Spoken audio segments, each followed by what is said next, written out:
कमलेश्वर शर्मा आप सभी का YouTube चैनल पर स्वागत करता हूं। चैनल का नाम है मैथमेटिक्स में डीजी। आज मैं आपके साथ शेयर कर रहा हूं क्लास 10वीं हिंदी माध्यम के विद्यार्थियों के लिए गणित में समरूप त्रिभुजों के अनुप्रयोग भाग 20 इकाई 8 में। इससे पहले हम 19 भाग हल कर चुके हैं। आशा करता हूं कि आपने वो सभी वीडियोस देखे होंगे और उनका फ़ायदा उठाया होगा। तो आज हम 20वां भाग हल करेंगे। इसमें मैं 2 सवाल शेयर करूंगा आपके साथ। ये दोनों सवाल बहुत ही महत्वपूर्ण हैं, तो आप यदि इन्हें अच्छी तरह समझना चाहते हैं तो इस वीडियो को लास्ट तक देखें और आगे आने वाले वीडियोस देखने के लिए रेड बटन पर क्लिक करके पहले चैनल को सब्सक्राइब कर लें, उसके बाद वीडियो देखना प्रारंभ करें। तो आज का जो पहला सवाल है, पहला क्वेश्चन है, वो है क्वेश्चन नंबर 34। Question number 34। इससे पहले हम 33 क्वेश्चन सोल्व कर लिए हैं।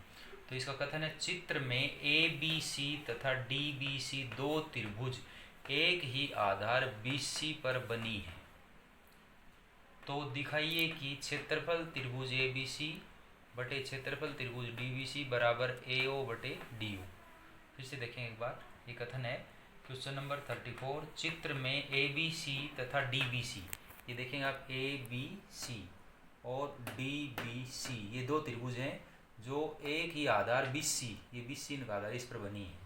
तो दिखाइए कि, तो हमें दिखाना है, सिद्ध करना है क्षेत्रफल त्रिभुज ABC, इस ABC त्रिभुज का क्षेत्रफल बटे त्रिभुज DBC का क्षेत्रफल बराबर AO बटे DO, ये हमें इसमें सिद्ध करना है।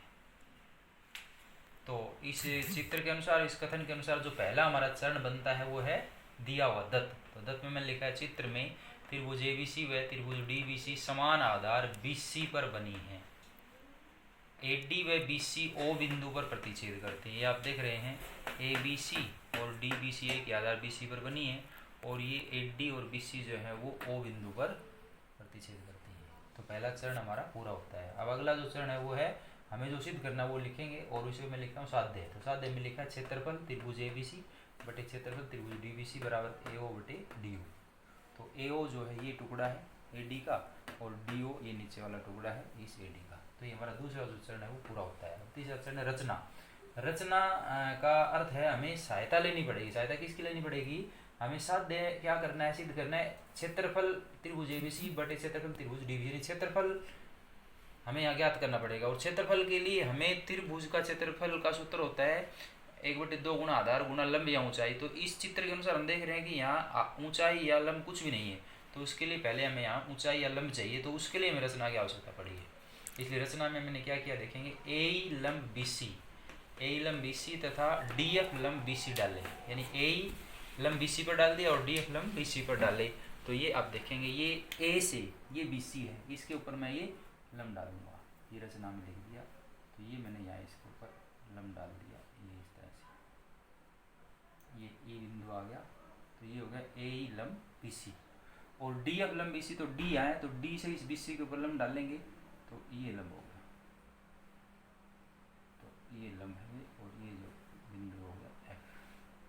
तो ये हो गया AE लंब BC और DF लंब BC, AE लंब BC और DF लंब BC। ये रचना जो हमारा तीसरा चरण है वो पूरा होता है। अब अंतिम जो चरण है वो प्रमाण हो। प्रमाण में लिखा है त्रिभुज AEO तथा त्रिभुज DFO में। तो त्रिभुज AEO ये त्रिभुज है और त्रिभुज DFO ये त्रिभुज, इन दोनों में कोण AEO बराबर कोण DFO, कोण AEO ये कोण बराबर कोण DFO ये कोण, दोनों बराबर हैं। क्यों है? क्योंकि प्रत्येक 90 अंश, दोनों 90 अंश हैं, क्योंकि ये दोनों लंब डालेंगे इसलिए। आगे लिखा है कोण AOE बराबर कोण DOF, कोण AOE ये आप देख रहे हैं, कोण AOE ये कोण है बराबर कोण DOF ये कोण, ये दोनों कोण बराबर हैं। क्योंकि इनके जो शीर्ष हैं वो आमने सामने हैं, इसलिए इन्हें शीर्षाभिमुख कोण कहेंगे। तो ये मैं लिखा भी है, शीर्षाभिमुख कोण है। अब देख रहे हैं आप, त्रिभुज AEO और त्रिभुज DFO में दो संगत कोण समान है। संगत कोणों के दो युग्म समान है। तो इस तरह जब दो संगत कोणों के युग्म दो त्रिभुजों में समान हो जाए तो वहाँ एंगल कोण समरूपता कसौटी लग जाती है। तो यहाँ पर भी वही मैंने लिखा है 100, इसलिए एंगल समरूपता कसौटी से त्रिभुज AEO समरूप त्रिभुज DFO, AEO और DFO दोनों समरूप हो गई। और जब कोई दो त्रिभुज समरूप होते हैं तो संगत भुजाओं के अनुपात जो है वो समान होते हैं। तो वही मैंने लिखा है AE बटे DF। AE भुजा है AEO की बटे DF भुजा है डी एफ ओ की बराबर ए ओ बटे डी ओ। ए ओ भुजा है ए ई ओ की और डी ओ भुजा है डी एफ ओ की बराबर ओ ई बटे ओ एफ। फिर ओ ई भुजा है ए ई ओ की और ओ एफ भुजा है डी एफ ओ की। और इसका कारण मैंने लिख दिया, प्रमाण लिख दिया समरूप त्रिभुजों की संगत भुजाएं, और इसको लिख दिया समीकरण नंबर 1। अब आगे हमें सिद्ध क्या करना था, ये सिद्ध करना देखेंगे। क्षेत्रफल त्रिभुज एबीसी बटे क्षेत्रफल त्रिभुज डीबीसी का अनुपात बनाना था। तो मैंने लिखा क्षेत्रफल त्रिभुज एबीसी बटे क्षेत्रफल त्रिभुज डीबीसी, और त्रिभुज का क्षेत्रफल होता है 1/2 गुना आधार गुना ऊंचाई। तो यहाँ 1/2 गुना आधार इसका हो गया एबीसी का बीसी, क्योंकि बीसी दोनों का आधार है तो बीसी हो गया, गुणा में ऊंचाई या लंब, तो ऊंचाई ए जो हमने लंब डाला तो ऊंचाई हो गया, लंब हो गया, तो 1/2 गुना बीसी गुणा ए बटे डीबीसी में 1/2 गुना आधार तो वही बीसी और ऊंचाई इसकी क्या है डीएफ है या लंब कह सकते हैं। तो ये होगा 1/2 गुना बीसी गुणा डीएफ। अभी यहाँ देख रहे हैं 1/2 से 1/2 कट गया और बीसी से बीसी कट जाएगा, तो ये बन जाएगा बराबर ए बटे डी एफ। ए बटे डी एफ यहाँ तक पहुँच गया, यानी क्षेत्रफल त्रिभुज एबीसी बटे क्षेत्रफल त्रिभुज डीबीसी बराबर ए बटे डी एफ। अब क्योंकि ए बटे डी एफ बराबर ए ओ बटे डी ओ है, ये समीकरण 1 में आप देख सकते हैं। समीकरण 1 में देखेंगे आप, यहाँ है समीकरण 1, इसमें ए बटे डी एफ बराबर ए ओ बटे और ए ओ बटे डी ओ है। तो यहाँ जो ये ए बटे डी एफ है इसके जगह हम ए ओ बटे डी ओ लिख सकते हैं। तो ये जो समीकरण है ये वाला ये बन जाएगा क्षेत्रफल त्रिभुज एबीसी बटे क्षेत्रफल त्रिभुज डीबीसी बराबर ए ओ बटे डी ओ। तो ये पहला जो सवाल है वो पूरा होता है इति सिद्धम। का दूसरा जो सवाल है वो है क्वेश्चन नंबर 35। तो इसका कथन है सिद्ध कीजिए कि दो समरूप त्रिभुजों के क्षेत्रफलों का अनुपात उनकी संगत माध्यिकाओं के वर्गों के अनुपात के समान होता है। फिर से देखेंगे, सिद्ध कीजिए कि दो समरूप त्रिभुजों के क्षेत्रफलों का अनुपात उनकी संगत माध्यिकाओं के वर्गों के अनुपात के समान होता है। यानी इस कथन के अनुसार हमारे पास दो त्रिभुज दिए हैं जो कि दोनों समरूप हैं और उनकी माध्यिकाएं दी हुई हैं। तो हमें सिद्ध करना है उन दोनों समरूप त्रिभुजों के क्षेत्रफलों का अनुपात उनकी संगत माध्यिकाओं के वर्गों के अनुपात के समान सिद्ध करना है। तो इस कथन को पढ़ते हुए यहाँ मैंने चित्र बनाया इसका, ए बी सी त्रिभुज ले लिए और एक तो, और दूसरी लिए पी क्यू आर त्रिभुज, ये दोनों समरूप आपस में। और ए डी मैंने माध्यिका खींच ली त्रिभुज ए बी सी की जो कि बी सी के मध्य बिंदु डी पर मिलती है, और पी एस माध्यिका खींच ली त्रिभुज पी क्यू आर की जो कि क्यू आर के मध्य बिंदु एस पर मिलती है। तो इस तरह से अब इस कथन और इस चित्र को देखते हुए जो पहला जो चरण हमारा बनता है वो है दिया हुआ दत्त, और दत्त में मैंने लिखा है त्रिभुज एबीसी समरूप त्रिभुज पी क्यू आर। आगे लिखा है एडी तथा पीएस, एडी और पीएस क्रम से माध्यिकाएं, इनकी माध्यिकाएं क्रम से एबीसी की एडी है और पी क्यू आर की पीएस है। तो पहला चरण पूरा होता है। अब अगला चरण जो हमारा बनता है वो है साध्य सिद्ध करना। तो सिद्ध करना में मैंने लिखा है क्षेत्रफल त्रिभुज एबीसी बटे क्षेत्रफल त्रिभुज पी क्यू आर बराबर एडी का वर्ग बटे पीएस का वर्ग, क्योंकि इसमें ये दिया था कि जो दोनों समरूप त्रिभुज हैं उनके क्षेत्रफलों का अनुपात उनकी संगत माध्यिकाओं के वर्गों के अनुपात के बराबर है, ये हमें सिद्ध करना है। तो ये दूसरा चरण भी पूरा होता है। अब अंतिम जो चरण है वो प्रमाण, और प्रमाण में मैंने लिखा है क्योंकि त्रिभुज एबीसी समरूप त्रिभुज पी क्यू आर ये दिया हुआ है, इसलिए ए बी बटे पी क्यू बराबर बी सी बटे क्यू आर बराबर ए सी बटे पी आर। कारण इसका लिखा है समरूप त्रिभुजों की संगत भुजाएं। क्यों?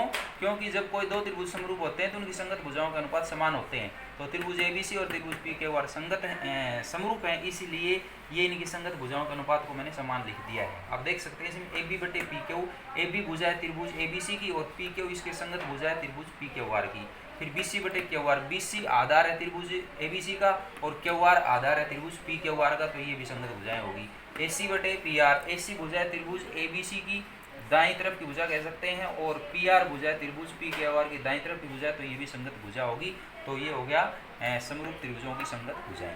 अब आगे मैंने लिखा है कि ये ए बी बटे पी क्यू, तो यूँ का यूँ लिख लिया ए बी बटे पी क्यू बराबर जो बी सी उसकी जगह में लिख दिया 2 बी डी, ये आप देख सकते हैं बी डी 2 बी डी लिख दिया, यानी बी डी का दुगना है क्या बी सी, और नीचे लिख दिया 2 क्यू एस किसके जगह क्यू आर की जगह, क्योंकि क्यू आर जो है वो क्यू एस का दुगना है। क्यों है इसका कारण मैंने यहाँ लिखा, क्योंकि डी और एस ये डी और ये एस बी सी व क्यू आर के मध्य बिंदु है, यानी डी तो बी सी का मध्य बिंदु है, इसलिए बी डी जो है वो बी सी की आधी है या बी सी जो है बी डी का दुगना है, और एस जो है वो क्यू आर का मध्य बिंदु है, इसलिए क्यू एस जो है वो क्यू आर का आधा है या क्यू आर जो है वो क्यू एस का दुगना है। तो मैंने यहाँ से ये लिख दिया, अतः ए बी बटे पी क्यू बराबर 2 बी डी बटे 2 क्यू एस।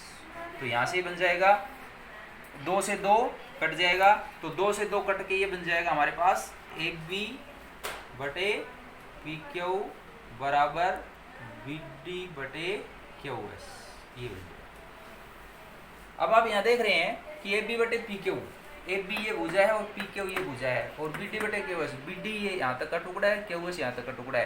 तो ये दोनों त्रिभुज ए डी बी और त्रिभुज पी क्यू एस में एस की संगत भुजाओं के अनुपात हैं। और आगे आगे क्या है, आगे मैंने लिखा है कोण बी, आप देख रहे हैं कोण बी बराबर कोण क्यू, ये कोण बी है और ये कोण क्यू है। ये है समरूप त्रिभुजों के संगत कोण। त्रिभुज एबीसी और त्रिभुज पी क्यू आर दोनों समरूप हैं, इसलिए इनके संगत कोण हैं। तो हम यहाँ देख रहे हैं कि ये जो अनुपात बना है बी बटे पी क्यू बटे बी डी बटे क्यू एस, ये त्रिभुज ए डी बी और त्रिभुज पी एस क्यू, इनकी संगत भुजाओं के दो संगत भुजाओं के अनुपात आपस में समान हो गई। और कोण बी बराबर कोण क्यू, ये इनमें शामिल कोण, इन दोनों भुजाओं में कोण शामिल बी और क्यू समान है। तो यहाँ पर जो है एस से एस समरूपता कसौटी लग गई। तो मैंने यहाँ लिखा है अतः एस ए एस समरूपता कसौटी से त्रिभुज ए डी बी समरूप त्रिभुज पी एस क्यू, ये ए डी बी और ये पी एस क्यू दोनों समरूप होंगे। और जब ये दोनों त्रिभुज समरूप हैं तो इनकी संगत भुजाएं आपस में बराबर होंगे उनका अनुपात। तो मैंने लिखा है अतः ए बी बटे पी क्यू बराबर ए डी बटे पी एस बराबर बी डी बटे क्यू एस। देखेंगे आप ए बी बटे पी क्यू, ए बी भुजा ए डी बी की है और पी क्यू भुजा है पी एस क्यू की, बराबर ए डी बटे पी एस। ए डी ये भुजा है त्रिभुज ए डी बी की और पी एस भुजा है पी एस क्यू की, बराबर बी डी बटे क्यू एस। बी डी ये भुजा है ए डी बी की और क्यू एस भुजा है पी एस क्यू की। इसका कारण लिख दिया, प्रमाण लिख दिया समरूप त्रिभुजों की संगत भुजाएं, और इसको मैंने लिख दिया समीकरण नंबर 1। आगे अब आप देखें साध्य में क्या सिद्ध करना, क्षेत्रफल ज्ञात करना त्रिभुज एबीसी का और त्रिभुज पी क्यू आर का। तो मैंने लिखा क्षेत्रफल त्रिभुज एबीसी बटे क्षेत्रफल त्रिभुज पी क्यू आर।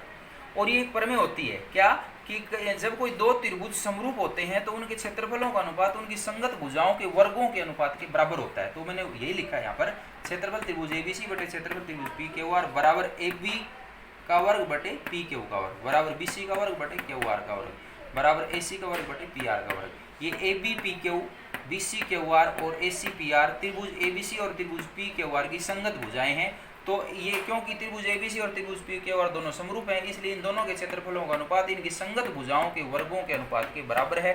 और इसका मैंने प्रमाण दे दिया यहाँ पर, ये प्रमेय है, उस प्रमेय के अनुसार हमने ये समीकरण लिखा है, ये रिजल्ट लिखा है। अब आगे देखेंगे, क्योंकि ए बी बटे पी क्यू बराबर ए डी बटे पी एस है समीकरण 1 से। समीकरण 1 में आप देख सकते हैं, ये समीकरण 1 है, इसमें ए बी बटे पी क्यू बराबर ए डी बटे पी एस है। अर्थात ए बी बटे पी क्यू की जगह हम ए डी बटे पी एस लिख सकते हैं। तो ये जो हमारा समीकरण है, ये समीकरण, इसमें जहाँ ए बी स्क्वायर बटे पी क्यू स्क्वायर है उसमें ए बी बटे पी क्यू की जगह हम ए डी बटे पी एस लिख देंगे। तो ये जो समीकरण है वो इस प्रकार से बन जाएगा, यानी ये क्षेत्रफल त्रिभुज ए बी सी बटे क्षेत्रफल त्रिभुज पी क्यू, और ये तो एज इट इज यूँ कहीं आ जाएगा। और जहाँ ए बी स्क्वायर बटे पी क्यू स्क्वायर था वहाँ ए डी स्क्वायर बटे या ए डी का वर्ग बटे पी एस का वर्ग हो जाएगा। और ए डी पी एस जो है वो माध्यिकाएँ हैं जो कि हमारे साध्य में हमें सिद्ध करना था। क्षेत्रफल त्रिभुज ए बी सी बटे क्षेत्रफल त्रिभुज पी क्यू आर बराबर ए डी का वर्ग बटे पी एस का वर्ग, जो कि हमारा सिद्ध हो गया। तो इति सिद्धम।